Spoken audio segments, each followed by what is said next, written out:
Making original movies is hard, not because the concept of creativity is dead, even though it may feel that way sometimes, but because audiences don't always seem to connect with new ideas. Everyone is on the sequel and reboot train these days, but a few years ago our good friends at Blumhouse came up with a genius idea: remakes in disguise. Take a beloved movie from years ago, repackage it as an inoffensive horror slasher and market it for a teen audience. Make it funny, make it self-aware, make it digestible. That's the art of the modern day film industry, isn't it? Don't challenge your audience. Today we're continuing my Blumhouse Shitterverse series, Chapter 1, Retro Remakes. Today's film is Freaky, which you can probably guess from the title is stealing the concept of Freaky Friday. Freaky Friday is kind of a modern classic, at least with millennials and older Gen Zers. It's a movie about a mother and daughter who switch bodies and learn about the other one's life. It's a nice story. Kinda corny, but it clearly connected with people. So what would it be like if the people who switched bodies were a serial killer and his attempted victim? Well, let's see. I'll start by giving this movie its first positive. It's rated R. None of this lame-ass PG-13 garbage with censored kills and panaways. It's a slasher movie. If you can't handle some blood and gore, pick a different genre. You don't go to comedy movies and say the jokes need to be removed and the movie should be more serious. That's just uncivilized. The opening of this movie is very clearly inspired by Scream, which is a good idea. Scream is the best slasher movie and the blueprint for all these meta, self-aware horror flicks. There are some strengths and weaknesses in this opening. Let's review them. Strength. The first two kills are actually really good. The wine bottle is just one of the best kills I've seen in a long time, and the toilet head smash is also quite good. Overall, these do a good job of showing the audience that this movie ain't fucking around. That's where the strengths end. The opening of Scream works so well for a number of reasons. It's basically a very effective 15-minute horror short. It immediately sets the stakes. You as an audience are led to believe Drew Barrymore will be the lead or co-lead of the movie, even without the misdirect of Drew Barrymore being very, very famous at the time and her face being used in a lot of the marketing. Show this movie to someone who ain't never seen a poster or Scream before and has no idea who Drew Barrymore is, and they'll probably think she's a main character. This is because the movie treats her like she's a lead. She's the center of attention, she has a personality, and everything in this first 15 minutes revolves entirely around her. In Freaky, the opening is about 8 minutes long and focuses on 4 characters who generally get the same amount of screen time. Except for the one girl. While she does survive the longest and almost escapes, it's made clear beforehand that she is only fodder like the rest of the characters in this scene. These 4 are all dead to anyone who's ever seen a horror movie before the killer even walks on screen. Next, the opening of Scream has no jokes or humor. It's self-aware, but not in a wink at the camera kind of way. Basically, the scene is partially self-aware, but the characters aren't. In fact, in the entirety of Scream 1, the only character who is self-aware is Randy, and he's treated like a weirdo outcast because of it. In this movie, and every other movie that's tried capturing Scream's magic, everyone is self-aware. If you replace Casey and Scream with any of the characters in this movie, by the time they got to the phone game, they'd say something like, "Oh my god, this is so corny. Don't you know I'm the insert trope?" There are elements within the scene that naturally induce stress in the audience, like the popcorn. The scene cuts back to it frequently. This may seem mundane, but it triggers a kind of stress reaction inside of us because we all know that leaving that on the stove can cause a fire. The forefront of your mind is like, holy shit, don't get murdered. But there's also a part of you that's like, holy shit, take that off the stove before you burn your house down. After the massacre, the Vince Vaughn serial killer hears voices calling him to take this magic dagger. Kind of contrived, that it was just there at the house. But there are bigger fish to fry, and I think if you're going to go for this kind of premise, you need to be willing to accept some conveniences. But before we leave the intro, I have to talk about one last thing. These movies are so heavily reliant on the Friday the 13th branding for some reason, at least in the marketing. They release on Friday the 13th, they bring up Friday the 13th in the trailers, this movie takes place on Friday the 13th, the opening even draws attention to the fact that it isn't Friday the 13th yet. We get it. Anyways, after this we're introduced to the protagonist Millie. Her dad died a few years ago and now she does everything to please her mom. That's kind of set up to be her character arc, learning to live for herself and not for everyone else. But this isn't exactly the lesson she learns. In a later scene, she tells another character that being in the killer's body makes her feel strong and powerful. The lesson ends up being more about her learning that she is strong, and she always had that strength.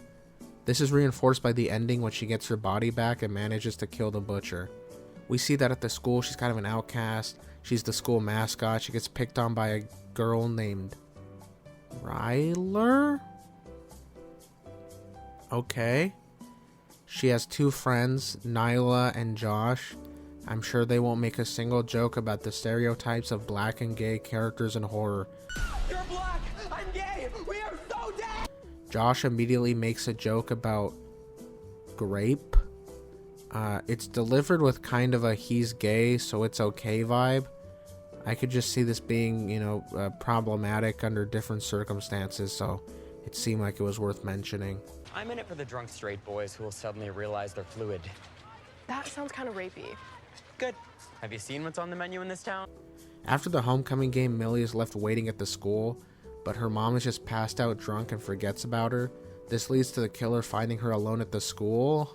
I guess he decided to see if any teens stayed behind, by themselves 3 hours after the game ended. Anyways, he stabs her, but Millie's sister, who's a cop, shoots him and he runs off. That night, Millie switches bodies with the butcher. To avoid any confusion from here on out, when I say Millie, I'm going to be referring to her inside of the butcher's body. And when I say the butcher, I'll be referring to him inside of Millie's body. So Millie wakes up in this abandoned shack that the butcher lives in, and this is the first missed opportunity. In the last video, I complained about how bad the killer design was. In this movie, I think the issue is a bit deeper. The killer mask is a little bit better. It looks like a incorrectly peeled potato. It's still lazy and forgettable, but we never really see it again after the intro. But once again, his costume just consists of a black shirt and pants. But the butcher is 50% of the equation in this movie, and the script does absolutely nothing with him. Here's what we know of him. He's crazy, and he's homeless. And, yeah. That's where it ends. The characters make several comments about how he's a smelly, dirty monster, yet as soon as he enters Millie's body, his first priority is to dress her up in a cute jacket, and do her makeup and fix her hair. We are led to believe this man doesn't take the time to shower. Why would he care or know how to style a teenage girl? This really hurts Catherine Newton because she's relegated to angry grunting and blank stares for most of the runtime. She does a lot of good acting with just her facial expressions, but she definitely gets the short end of the stick out of the two leads. Here are a few alternatives the movie could have gone for to give Catherine Newton and the butcher more content. Option 1. Make the butcher more of a Ghostface-like killer, maybe a classmate or someone else in town. This would give him more to do when he enters Millie's body and explain why he's able to integrate into the school culture. Option 2. Make him kind of like Patrick Bateman. This would explain why he's able to give Millie's body a makeover and why he would even want to in the first place. When Millie enters his body, this can give her a new set of challenges and benefits. On the one hand, maybe he's rich or something, but on the other, he could have a family that Millie has to navigate around while in his body. Maybe he has a hidden room in his house and the butcher, while in Millie's body, has to try to find out how to get inside the house and get his stuff back. Basically, the butcher isn't a character, so when he inhabits Millie's body, there's not much going on. The butcher goes to Millie's school trying to find new targets. Millie tries to sneak into the school and find her friends. Now I'll cover another issue I have with this movie: extreme incompetence. I know that authority figures are never really useful at preventing murders in these movies, but things are on a whole nother level here. Millie is shown to be nothing but a bumbling moron while in the butcher's body, but she's somehow able to sneak into the school past visible police presence. Then, when she finds her friends, she's able to chase them for several minutes. You're black! I'm gay! We are so dead! Hey, I told you not to reference the fact that you're in a movie. Then she fights them, then talks with them. A witness escapes to help, yet the police never show up to investigate. It's hard to take the events of a movie seriously when none of the characters or the world around them seem to be handling the situation in a semi-realistic way. Non-existent stakes is a very persistent issue in this movie. I'm going to keep comparing this movie to Scream because every meta-slasher is inspired by it. If you have an issue with this, I don't know what to tell you. In Scream, death and danger feel real. This is partially because the movie opens by killing a fake-out lead character. But there's more than just that. Tatum is murdered, You're led to believe Billy is murdered, then he's revealed to be the killer. That counts as consequences and danger. The other characters who survive all get seriously injured. Randy is shot, Gale is shot, Dewey is stabbed in the spine and suffers permanent injuries for the rest of the series because of it. You're allowed to believe most of these people are even dead until the credits roll. This is called stakes. Everyone who is killed in this movie is a throwaway character who you know only exists to be murdered. Douchebag jocks, huh? I wonder what their role in this movie is gonna be.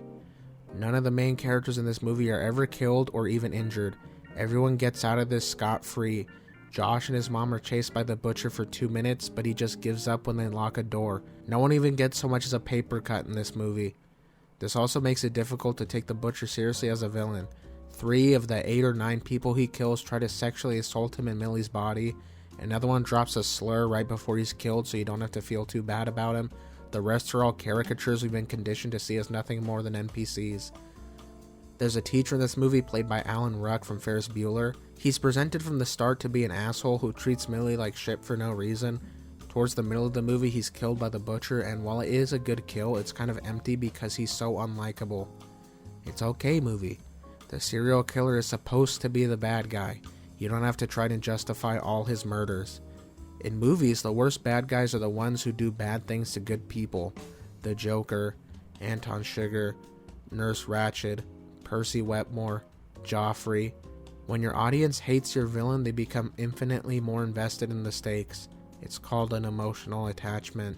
So some movie nonsense happens. They manage to get the knife and Millie needs to use it to stab the butcher before midnight so she can get her body back. They catch the killer and she's about to stab him, but her midnight alarm goes off. This is a horrible fake out for many reasons. At the beginning of the movie, she's late to class and another character says to set her watch 5 minutes ahead so she's never late. We're not dumb, movie. We remembered this. And even if it was midnight, what was she gonna do? Give up and let him go? Not even try going for a Hail Mary stab? It said it had to be done by midnight. For all we know, 10 seconds after it could be fair game. They switch bodies back. The cops shoot the butcher like a million times. Everyone goes home. Somehow the butcher manages to escape the ambulance and goes to Millie's house. I guess he just walks all those bullets off. Millie and her mom and her sister all work together and they manage to kill the butcher and the movie ends. Once again, this movie is fine. I think it's slightly better than Happy Death Day. They're both by the same director. We need to stop bad killer designs. I'm starting a petition. Blumhouse can't make any more slasher movies until they release 10 good serial killer concepts. I didn't hate watching it, but I think we need to ban certain people from being meta. Everyone's just so aware they're in a movie, they don't even seem to care they're being chased by a murderer. Imagine if Laurie was running away from Michael in the first Halloween and all of a sudden she went, killing a babysitter. This is so cliche. You would probably walk out of that movie. I know I would. Well, the algorithm seems to like these last few videos alright, so I guess I'm going to keep doing them. The next video is going to end chapter 1. It's about Totally Killer. Holy shit. Blumhouse needs to come up with 10 good horror movie names now too. This is fucking ridiculous. Alright, goodbye. Come back next time.